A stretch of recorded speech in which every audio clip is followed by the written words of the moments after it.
자, 오늘 오후에 다 같이 읽으실 성경 말씀은 고린도전서 4장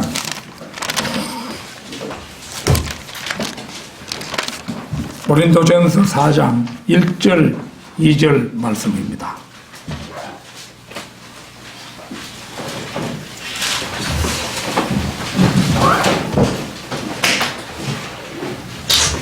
다 찾으신 줄 알고 받들어 읽겠습니다. 그러므로 사람들이 우리를 그리스도의 일꾼이며 하나님의 신비들을 맡은 청지기로 여기게 하라. 청지기에게 요청되는 것은 무엇보다도 신실한 사람으로 발견되는 것이라. 자, 청지기가 맡은 하나님의 일곱 신비, 청지기가 맡은 하나님의 일곱 신비, 이런 제목으로 말씀을 드리겠습니다.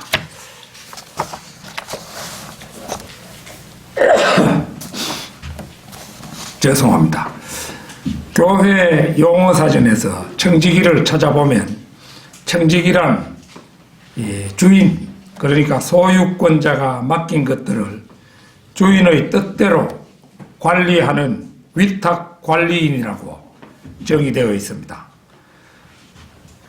그는 하인의 우두머리로서 하인을 감독하고 주인의 자산을 관리하며 주인의 자녀 교육까지 담당했습니다. 청지기가 자신에게 맡겨진 것들을 관리할 때는 항상 맡긴 주인의 뜻, 즉 주인이 제시한 관리 지침을 따라 관리해야 함은 물론입니다. 따라서 청지기란 아브라함으로 치면 양아들을 삼으려고까지 했던 엘리에셀 같은 사람임을 알 수가 있습니다. 본문 말씀에서 우리는 바울과 아폴로와 게바를 지칭하는데 이들은 모두 그리스도의 일꾼들이었습니다. 아울러 이들은 하나님의 신비들을 맡은 청지기들이었습니다. 이 청지기들은 무엇보다도 성실하게 일함으로 믿음을 주는 신실한 사람들이어야 했습니다. 중요한 사실은 청지기들은 사명이 맡겨진 사람이지 어떤 지위를 획득한 사람들이 아니라는 점입니다. 이 청지기가 자신이 지위를 획득한 사람처럼 군림하면서 아랫사람을 부리고 이거는 옳은 청지기가 아닌 것입니다. 하나님으로부터 신임을 받고 하나님으로부터 사명을 받은 사람이 바로 청지기라 할 수 있습니다. 그리고 청지기를 평가하는 기준은 누가 얼마나 큰 예배당을 짓고 얼마나 많은 성도들을 거느리고 있으며 교회가 얼마나 큰 부를 쌓았는가가 결코 아닙니다. 그리고 청지기의 평가자는 결코 인간이 아닙니다. 그분은 우리 모두가 이 세상 삶이 끝난 후 그리스도의 심판석에 설 때 거기에 앉으신 창조주이시고 구속주이시며 심판주이신 바로 그분이십니다. 현대 문명은 농경사회를 마감하고 도시를 건설했습니다. 그러나 갈수록 도시가 거대해져도 시골이나 지방의 중소도시에 거주하는 사람들도 여전히 있게 마련입니다. 그리고 도시에는 대형 교회가 있고 시골에는 작은 교회가 있게 마련입니다. 그리고 교회마다에는 하나님의 일꾼들인 청지기들이 있고 하나님의 신비들을 맡아 가르치는 것이 그들의 일이자 주 임무입니다. 누가복음 16장 10절을 찾겠습니다. 누가복음 16장 10절입니다. 지극히 작은 일에 신실한 사람은 큰 일에도 신실하며 또 지극히 작은 일에 부정한 사람은 큰 일에도 부정하니라. 보는 것처럼 청지기의 최고 덕목은 신실함입니다. 어떤 사람이 시골의 작은 교회에서 신실하게 하나님의 신비를 맡아 가르치고 관리했다면 하나님 편에서는 도시의 큰 교회의 사역자보다 오히려 높은 평가를 받을 수도 있습니다. 그는 지극히 작은 일에 신실했기 때문입니다. 이 시간에는 특별히 하나님의 7가지 신비에 대해서 집중적으로 알아보고자 합니다. 청지기가 맡은 하나님의 7신비, 첫째는 경건의 신비입니다. 디모데전서 3장 16절을 찾겠습니다.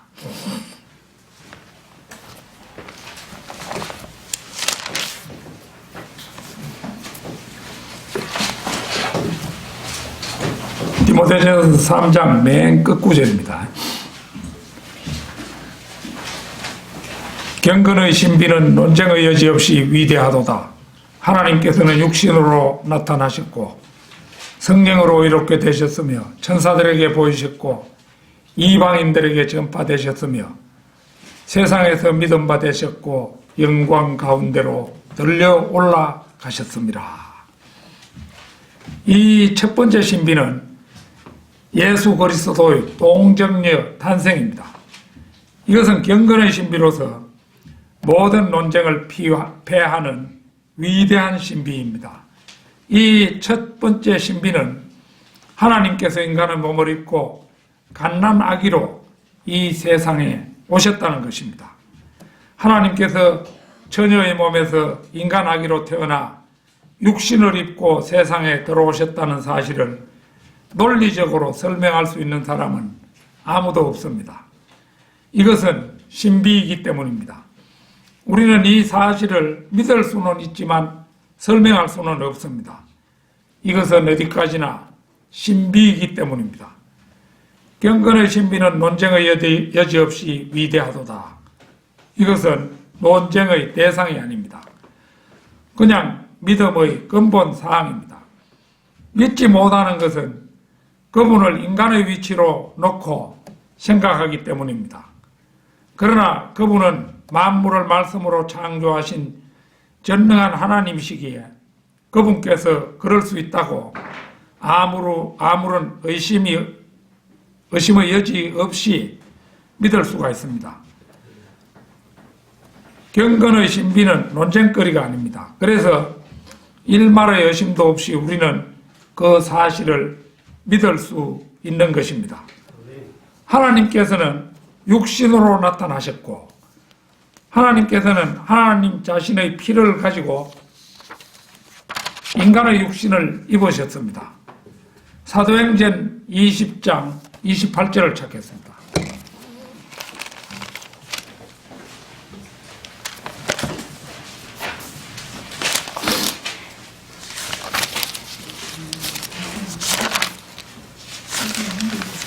사도행전 20장 28절입니다. 그러므로 너희 자신을 조심하고 모든 양떼에게도 그리하라. 이들을 위하여 성령께서는 너희를 감독자들로 세우셨으며 이 발음이 잘 안 되네. 세우셨으며 성령께서는 너희를 감독자들로 세우셨으며 하나님께서 자신의 피로 사신 하나님의 교회를 돌보게 하셨느니라. 여기에서 하나님께서 자신의 피로 사신 하나님의 교회라는 서술을 통해 하나님의 피는 곧 예수 그리스도의 피였고 그 피로 신약 성도들을 사셨다는 서술입니다. 인간의 피는 누구의 피를 막론하고 ABO식 혈액형을 가지고 있습니다. 그러나 예수님의 피는 ABO식 혈액형이 아닙니다. 그것은 어떤 형의 혈액형으로 표현할 수 없는 하나님의 피였습니다. 개역성경은 하나님께서는 육신으로 나타나셨고를 그는 육신으로 나타난 바 되시고 이렇게 변개했습니다. 이것은 하나님이 인간의 몸을 입고 오신 예수님이라는 진리를 없애버린 것이었습니다. 성령으로 이렇게 되셨으며 하나님께서 행하신 일들을 통해 그분 안에 계신 영이 성령이셨다는 사실을 입증해 줍니다. 물론 예수님의 부활하심도 그분 안에 계신 성령으로 말미암은 것이었습니다. 따라서 예수님은 육신으로 나타나신 하나님이신 것입니다. 천사들에게 보이셨고 예수님은 태어나실 때, 시험을 받으실 때, 죽으실 때 천사들에게 보이셨습니다. 그뿐이 아닙니다. 그분은 사도행전 8장에서 28장에 걸쳐 이방인들에게 전파되셨으며 로마서 10장에서 보듯 세상 사람들에게 믿음 바 되셨을 뿐 아니라 누가복음 24장 50절에서 51절과 사도행전 1장에서 영광의 셋째 하늘로 승천하셨습니다. 청지기가 맡은 하나님의 일곱 신비, 둘째는 그리스도께서는 믿는 자들 안에 들어와 거하신다는 사실입니다. 골로새서 1장 27절을 찾겠습니다. 요 오전에도 한번 찾아보았죠. 골로새서 1장 27절입니다.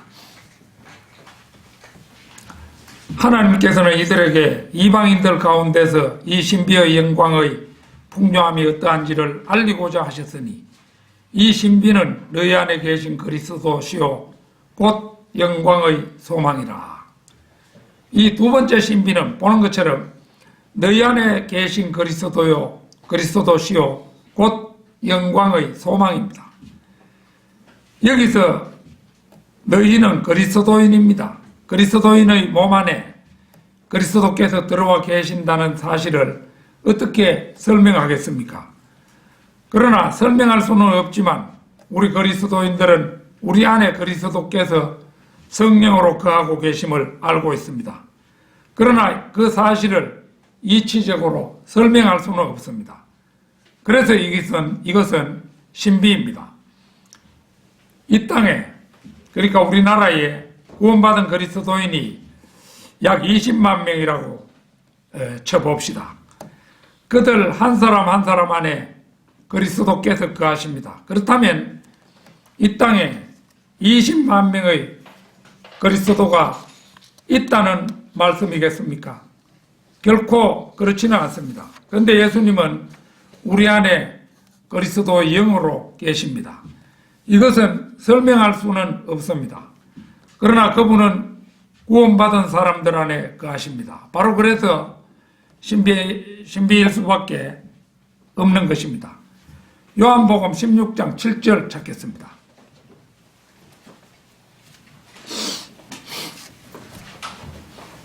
요한복음 16장 7절입니다.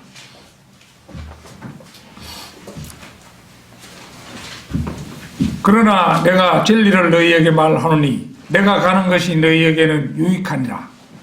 만일 내가 가지 아니하면 위로자가 너희에게 오지 아니하시리라. 그러나 내가 떠나가면 내가 그분을 너희에게 보낼 것이라. 여기에서 내가 가는 것은 주님께서 희생제물이 되셔서 우리의 죄들을 위하여 십자가에 달리심으로써 우리를 구원하시겠다는 말씀입니다. 이것은 우리에게 유익한 정도가 아니라 실로 죽느냐 사느냐가 걸려있는 중대한 전환점입니다. 성령께서 우리에게 오셨다는 것 자체가 우리의 구원에 대한 확정이기 때문입니다. 따라서 내가 떠나가면 내가 그분을 너희에게 보낼 것이라는 말씀은 곧 주님께서 우리를 구원해 주시고 하늘나라로 가시면 성령을 보내셔서 우리의 구원을 보증해 주시겠다는 약속입니다. 내가 가는 것이 너희에게는 유익하니라는 것은 또 다른 이유가 있습니다. 초림 때 예수 그리스도께서는 하나님께서 인간의 몸을 입고 오신 분이셨습니다. 다시 말해 그분은 하나님이셨지만 또한 인간이셨습니다. 그러니까 인간으로서의 제약을 받으셨다는 얘기입니다. 바로 그래서 초림 때는 그분을 눈으로 보아야만 진짜로 본 것이고 그분의 음성 또한 귀로 들어야만 진짜로 들은 것이며 그분의 몸에 정말로 들어가야만 들어간 것이었을 뿐만 아니라 그분께서 진짜로 사람에게 들어오셔야만 정말로 들어오신 것이 됩니다. 그러나 그 일은 초림 때는 불가능했습니다. 그분께서는 한 사람의 인간이셨기 때문에 산무통이만 돌아가도 보이지 않고 건너편 마을로 옮기시기만 해도 그 음성을 들을 수가 없었습니다. 그러나 성령께서는 이러한 것들을 모두 하실 수 있는 분이십니다. 그분께서는 문자 그대로 영이시기 때문에 우리의 몸 안으로 자유자재로 들어오실 수가 있고 한꺼번에 70억 명 속으로도 들어가실 수가 있으십니다. 그분께서는 영이시기 때문에 우리가 육안으로 보고 듣고 하지는 못해도 이보다 더 확실한 방법으로 보고 들을 수가 있는데 이것이 곧 우리가 가진 믿음을 통해서인 것입니다. 우리가 평상시에 성경 말씀을 부지런히 읽고 이것이 어느 정도 마음에 익혀지면 우리가 이제 무슨 시련이 닥쳐서 하나님께 구해야 될 것이 있을 때 하나님께 답을 달라고 기도하면은 하나님께서는 그 음성을 들려주시는데 그것이 뭐냐? 말씀이 생각나게 하신다는 겁니다. 그렇기 때문에 구원받은 모든 성도들에게 성령님은 그대로 답을 해주시는 것입니다. 청지기가 맡은 하나님의 일곱 신비, 셋째는 유대인과 이방인이 그리스도 안에서 한 몸을 이루는 신비입니다. 에베소서 5장 30절에서 32절을 찾겠습니다. 에베소서 5장 30절에서 32절입니다.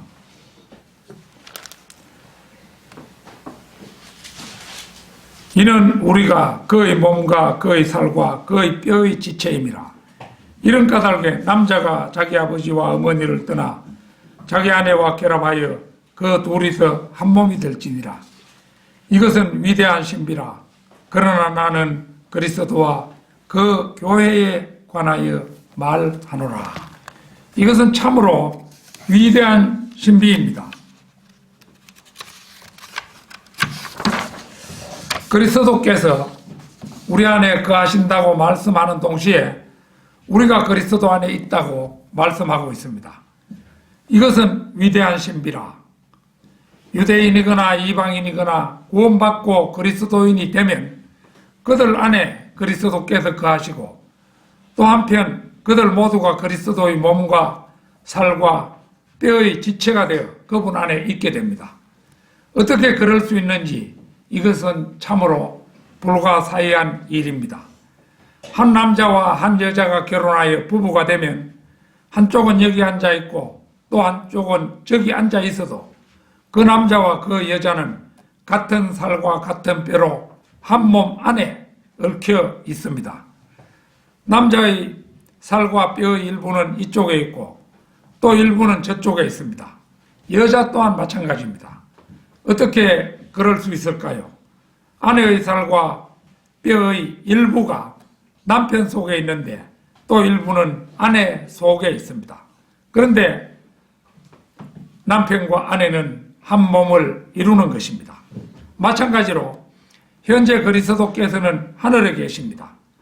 그런데 지금 우리는 이 땅에 있습니다. 그렇지만 그분과 우리는 한 몸을 이루고 있습니다. 이 사실은 도저히 설명이 불가능합니다. 바로 그래서 신비인 것입니다. 청지기가 맡은 하나님의 일곱 신비, 넷째는 이스라엘의 신비입니다. 로마서 11장 25절을 찾겠습니다.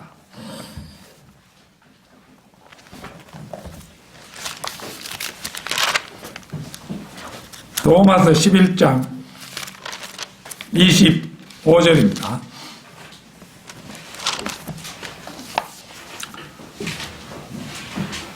형제들아, 너희가 스스로 지혜 있는 채 하지 않기 위하여 이 신비를 너희가 모르기를 내가 원치 아니하노니, 이는 이방인들의 충만함이 차기까지는 이스라엘의 일부가 완고하게 된 것이라. 이스라엘이 꺾여진 사이에 이방인들이 기회를 잡고 참 올리브 나무에 접붙여질 수 있는 은혜를 입게 된 것, 그리고 이방인들을 향한 그 은혜의 충만함이 찰 때까지 이스라엘의 일부가 완고하게 된 것, 이것이 하나의 신비입니다. 바울은 우리가 이 신비를 알기를 원한다고 말합니다. 우리가 이 신비를 알려면 성경을 계속 읽어야 합니다. 성경을 읽지 않고는 성경의 신비들을 깨달아 알 수 있는 방도가 세상에는 절대로 없습니다. 하나님께서 이스라엘을 영원히 버렸다고 주장한다면 그것은 두 가지 이유 때문입니다. 첫째는 그 사람이 무지하기 때문이고, 둘째는 자신이 지혜 있는 채 하기 때문입니다. 하나님께서는 이스라엘에 대해 끝내지 않으셨습니다. 이방인들의 충만함이 차기까지는 이스라엘의 일부가 완고하게 된 것일 뿐입니다. 이것은 신비이므로 성경을 올바로 읽고 이 진리를 깨달아야 합니다. 창세기 15장 16절을 찾겠습니다.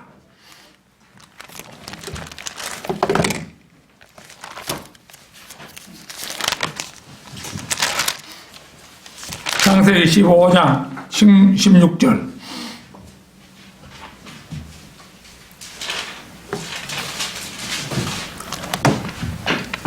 그러나 4대 만에 그들이 이곳으로 다시 돌아오리니 이는 아모리인들의 죄악이 아직 다 차지 않았음이라 하시니라. 이 말씀에는 하나님의 거룩하신 성품이 잘 나타나 있습니다. 아모리인은 카나안 7족속 중에서 이스라엘에게 있어 가장 악한 주적이었습니다. 그러나 이스라엘이 아무리 하나님의 선민이라 할지라도 아브라함에게 약속했던 땅으로 돌아오기 위해서는 아모리인의 죄악이 다 차기 전까지는 허용하지 않는다는 하나님의 뜻임을 알 수가 있습니다.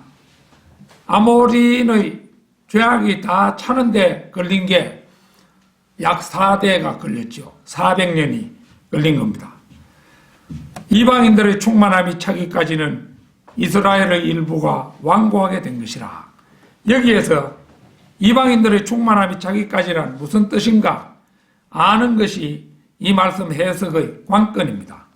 우리는 앞서 이스라엘이 4대 만에야 돌아오리라는 것은 아모리인의 죄악이 다 차야 한다는 조건이 주어지고 있음을 우리는 보았습니다. 그렇다면 이방인들의 충만함이 차기까지도 이방인들의 죄악이 가득 차야 비로소 이방인에게 구원의 문이 닫히고 대환란에서 이스라엘 14만 4천 명이 민족적으로 구원받게 된다는 의미입니다. 그런데 이방인들의 충만함이 차는 데는 그 아모리인의 그 죄악이 충만하게 되는 데는 4대가 걸렸지만은 이방인들의 죄악이 충만하게 걸리는 데는 약 2000년이 넘어 걸리는 거예요. 그래서 이제 지금 우리가 7년 대환란을 이제 앞두고 있는 그런 임박한 시점에 이르러 있는 거죠. 그렇게 해서 이방인의 그 죄의 충만함이 차버리면 이제 구원의 문이 이방인에게는 닫혀버리고 이스라엘이 구원받는 쪽으로 문이 열린다는 거죠.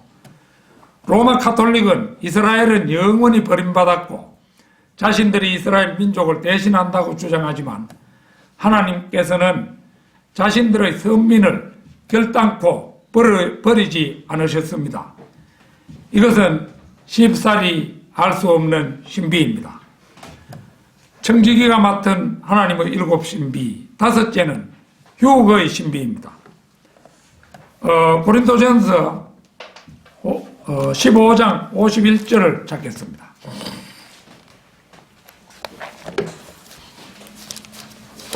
우리가 자주 찾아보는 말씀이지만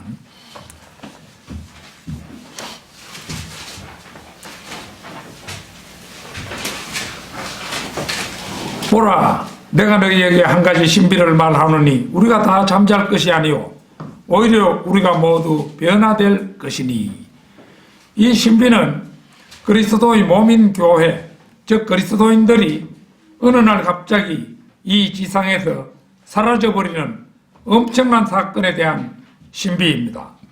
곧이 52절도 보겠습니다. 마지막 나팔 소리에 눈 깜짝하는 순간에 그러하리라. 나팔 소리가 나면 죽은 자들이 썩지 아니하는 몸으로 일으켜지며 우리도 변화되리라. 이것은 신비인이 많지 역사 이래 가장 미정유의 사건입니다.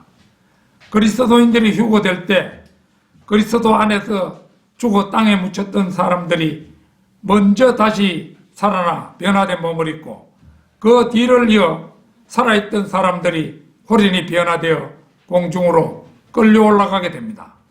이 사건은 상식적으로는 도저히 믿을 수 없는 신비로 평안하고 안전하다 할 때 갑작스레 실제로 일어날 것입니다. 휴거에서 성경대로 믿는 사람들이 기억할 일은 성도들은 7년 대환란 전에 휴거된다는 사실이며 결코 환란 후 휴거되는 것이 아니라는 사실입니다.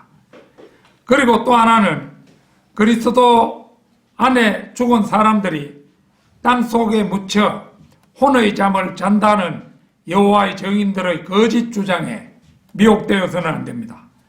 사람이 죽으면 구원받지 못한 불신자의 혼은 지옥으로 가지만 구원받은 그리스도인의 경우 그의 혼은 셋째 하늘로 갑니다. 그리고 하늘낙원에서 때가 차기까지 머물다가 주님의 재림 때 다시 주님께서 그들의 혼을 데리고 오십니다. 데살로니가전서 4장 14절을 찾겠습니다. 데살로니가전서 4장 14절입니다.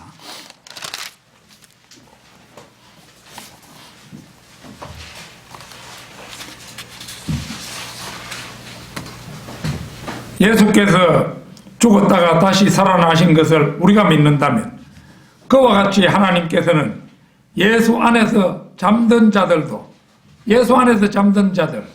예수님을 믿고 구원받고 이 세상에 살다가 죽은 사람을 예수 안에서 잠든 자들이라 이렇게 말하는 겁니다. 예수 안에서 잠든 자들도 그와 함께 데리고 오시라. 예수님께서 공중 재림하실 때 함께 그 혼들을 데리고 오신다는 겁니다. 땅 속에서 혼이 잠자는 게 아니에요. 데리고 오셔서 공중에서 그 혼들을 풀어놓으면은 각자 자기가 죽은 장소로 가서 자기들의 몸을 입고 부활하는 것이죠. 그래가지고 공중으로 끌어올려지는 것입니다. 그래서 주님께서는 먼저 죽은 성도들의 혼을 데려와 그들로 하여금 먼저 부활해서 휴거되게 하시고 그 다음 현재 살아있는 우리 성도들이 호련히 몸이 변하여 부활해서 휴거되게 하시는 것입니다. 청지기가 맡은 하나님의 일곱 신비, 여섯째는 불법의 신비입니다. 데살로니가 후서 2장 7절을 찾겠습니다. 데살로니가 후서 2장 7절.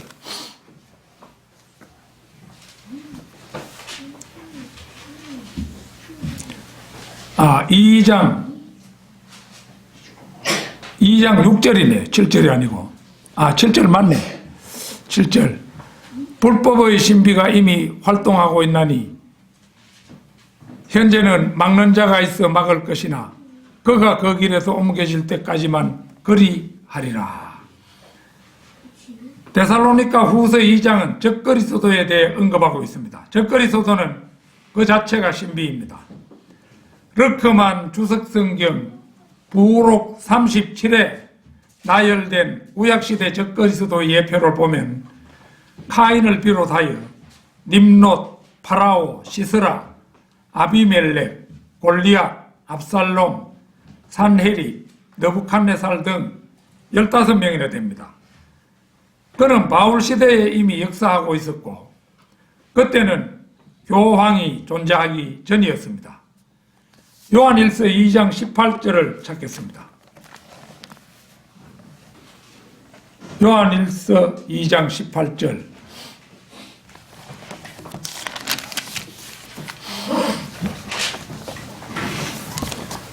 어린 자녀들아, 이것이 마지막 때라. 적그리스도가 올 것이라고 너희가 들었던 대로 지금도 많은 적그리스도가 일어났으니 이로써 우리가 마지막 때인 줄 아느니라. 요한은 AD 90년경 이미 많은 적그리스도들이 존재함을 보았습니다. 마지막 때가 가까워짐에 따라 그는 다시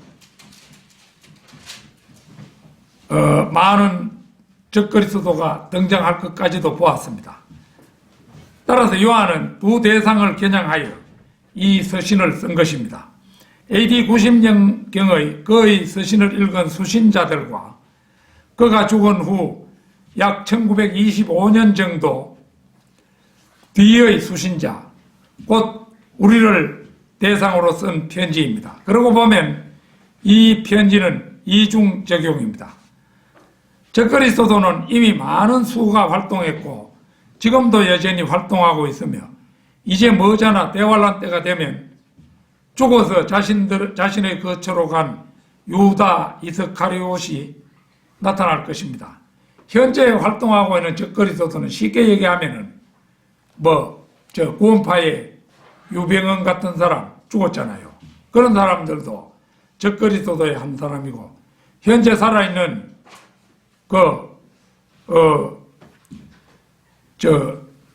누굽니까? 신천지 이만희 같은 사람, 이런 사람도 적그리스도예요, 그거. 그래서 이제, 많은 적그리스도들이 이제 활동하고 있으며, 이제 대환란 때가 죽으면 이제 본격적인 적그리스도인 유다 이스카리옷이 나타날 것입니다. 그러나 현재는 막는 자가 있어 막을 것이라는 말 그대로 사탄도 적그리스도가 나타날 가장 적당한 시기를 조절하고 있다가 무조건 하고 내보내는 것이 아니고 막고 있다가 가장 적기가 되면은 그런 판단이 서면 이제 유다 이스카리옷이 유다 이스카리옷이 육한 적그리스도의 등을 마귀가 밀어서 등장시킬 것입니다. 그러나 그리스도인은 누구도 이 불법자에게 넘겨지지는 않을 것입니다. 왜냐하면 그들은 이미 그리스도의 한 몸 안에 들어와 있고 또 개개인의 안에는 성령님께서 들어와 계셔서 이 불법자로부터 보호를 받고 있기 때문입니다. 그러나 적그리스도가 이 세상의 마지막 때를 장식하러 오면 교회는 그들 편에서 보면 얄밉게도 휴거됩니다. 휴거 후에 잠시 동안 적그리스도가 이 세상을 장악하여 대환란이 있게 될 것입니다. 이 사실을 믿고 전파하는 신실한 일꾼들은 이 시대에 별로 많지 않습니다. 그 성경대로 믿는 사람들 외에 대다수의 교회 목사들은 이 신비를 비밀에 붙이고 숨기려 합니다. 그들은 모두 그것을 믿지 않는 마귀의 종들이기 때문입니다. 청지기가 맡은 하나님의 일곱 신비, 일곱째는 요한계시록 17장에 등장하는 큰 바빌론의 신비입니다. 요한계시록 17장 5절을 찾겠습니다. 요한계시록 17장 5절입니다.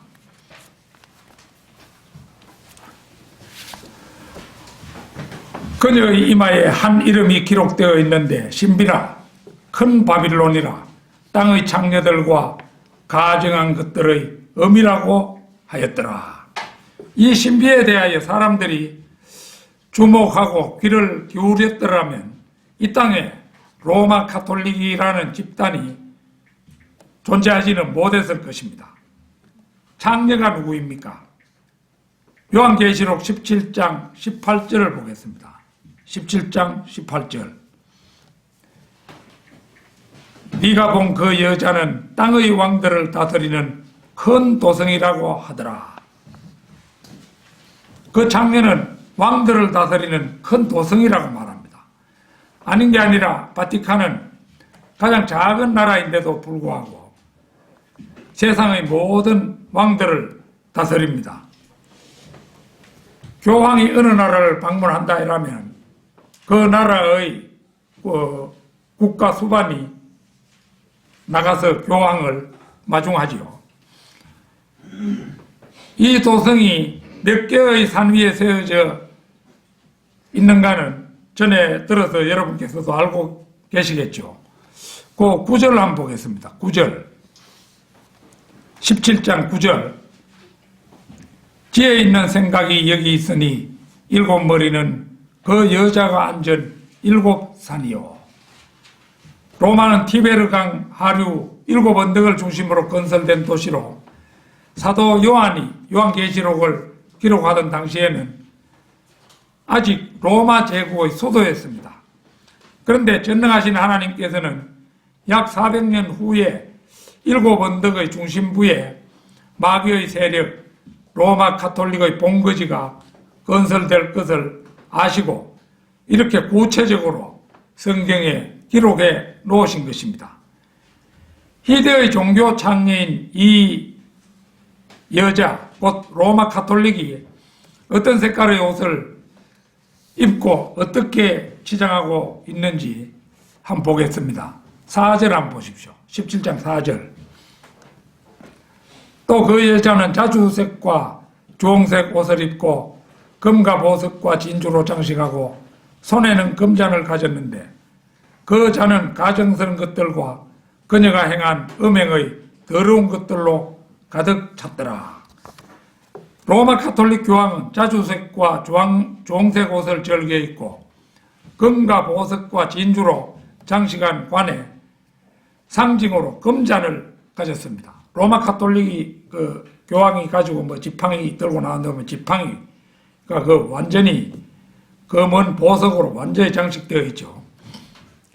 세상의 모든 종교를 통합하여 그 우두머리가 되려 하는 종교 창녀가 곧 바티칸입니다. 지나간 6월 달에 종교가 통합될 것 같았는데 팬데믹 사태 때문에 연기가 되었는데 언제 이제 주의 깊게 보고 있으면은 로마 가톨릭의 수장 교황이 이제 또 다시 세상의 종교를 통합할 시도를 할 것입니다.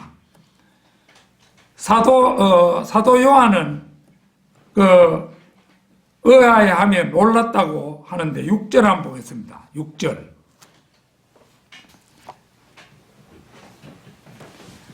또 내가 보니 그 여자가 성도들의 피와 예수의 순교자들의 피에 취하였더라.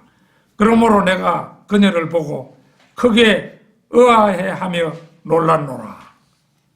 이 놀란 이유가 있습니다. 요한은 로마 제국에 의해 박해당하고 판모섬에 유배당한 처지였기에 로마 제국이 순교자들을 죽일 것으로 생각했으나 실제로는 로마 가톨릭 교회가 순교자들을 죽이는 주체임을 알고 놀란 겁니다. 요한은 이러한 환상을 보기 위해 먼 미래의 주의 날로 들림받아 그리스도의 신부라고 속이면서 그리스도인들을 죽이는 살인 집단인 로마 가톨릭을 보았던 것입니다. 그것은 더도 덜도 말고 가정한 믿음의 어머니 곧 성모교회였던 것입니다. 지금도 그 발톱을 숨기고 거룩한 일을 하는 것처럼 포항에 저기 가면은 성모교회, 성모병원이라고 있어요. 성모병원. 병은 큽니다. 자기들이 이렇게 좋은 일을 하고 있다. 가톨릭은 거룩한 종교다. 이런 걸 이제 보여주고 있는 것이죠. 로마 가톨릭은 왜 로마에 간 적도 없는 베드로를 최초의 교황으로 삼았습니까? 베드로전서 5장 13절을 찾겠습니다. 베드로전서 5장 13절입니다.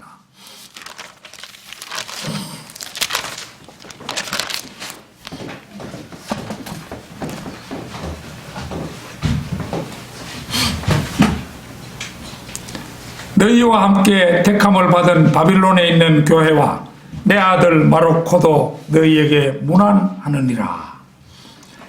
베드로가 사역한 곳은 지금의 이라크 땅 바빌론이었습니다. 느부갓네살 왕이 도읍했던 곳이 바빌론이었잖아요. 그는 기혼자였으므로 아들 마르코와 함께, 베드로 아들의 이름이 마르코라요, 바빌론의 유대인들을 대상으로 목사가 되었던 것입니다. 그런데 로마 가톨릭은 예수 그리스도의 수제자인 베드로를 초대 교황으로 삼았는데, 이는 사도권의 계승을 주장하기 위해서였습니다. 그뿐만 아니라 한 가지 이유는 마태복음에 보면은 너는 베드로라, 내가 이 반석 위에 나의 교회를 세운다.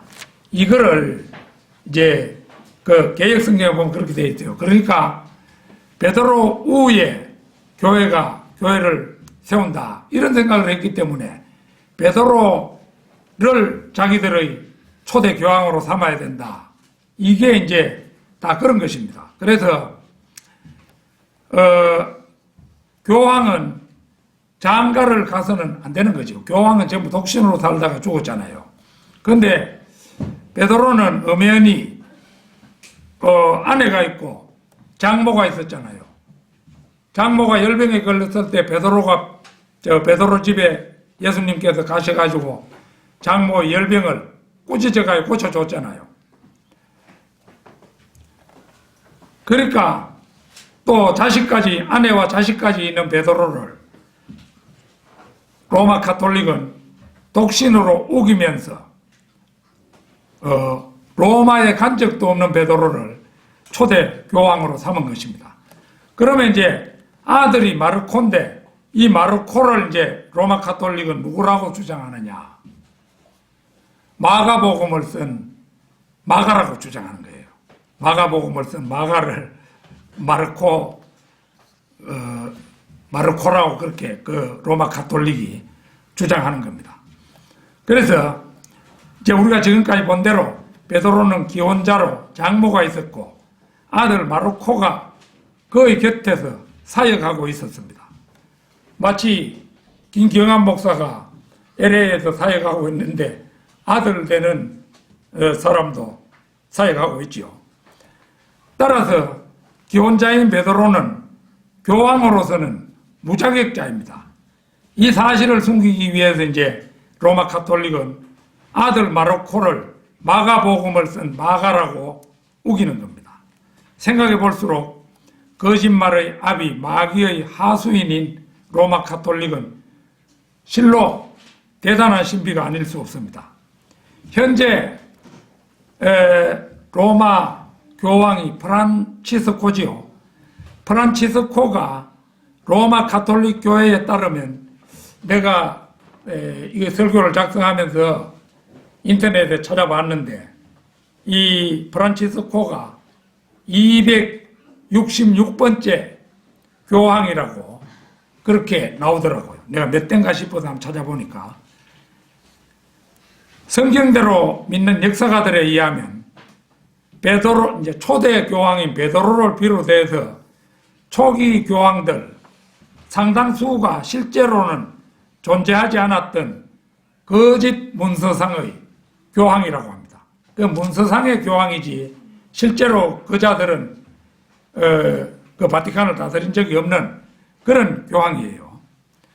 사상은 거짓 위에 세워진 종교 창리가 바로 로마 가톨릭 교회의 실체임을 우리 성경대로 믿는 사람들은 결코 잊어서는 안 될 것입니다. 결론적으로 신비는 결코 비밀이 아닙니다. 비밀은 밝혀지지 않았거나 알려지지 않은 내용이므로 밝히거나 알리면 비밀이 아닙니다. 이에 반해 신비는 일이나 현상 따위가 사람의 힘이나 지혜 또는 보통의 이론이나 상식으로는 도저히 이해할 수 없을 만큼 신기하고 묘한 것을 말합니다. 따라서 신비는 비밀처럼 밝히거나 알리려고 해도 밝히거나 알릴 수가 없는 것입니다. 한국 교회들에서 사용되고 있는 변개된 한글 개역성경은 하나님의 신비들을 하나님의 비밀이라고 오역을 하고 있습니다. 왜 그렇게 번역이 되었겠습니까? 그것은 마귀가 하나님의 신비들을 알지 못하게 어처구니 없는 오역을 하도록 사주했기 때문입니다. 더구나 오늘의 본문 말씀의 신비들을 비밀이라는 단수로 번역해 놓음으로써 이것이 하나님께서 계시하고 있는 7가지 신비들과는 무관한 어떤 하나의 비밀인 것처럼 만들어 놓았고 그것들을 비밀에 붙여 두려는 경향이 있습니다. 이래야만 하나님의 신비들을 옳게 가르칠 수가 없게 되고 자연 신자들로서는 그것을 알 수 있는 기회를 놓치게 되기 때문입니다.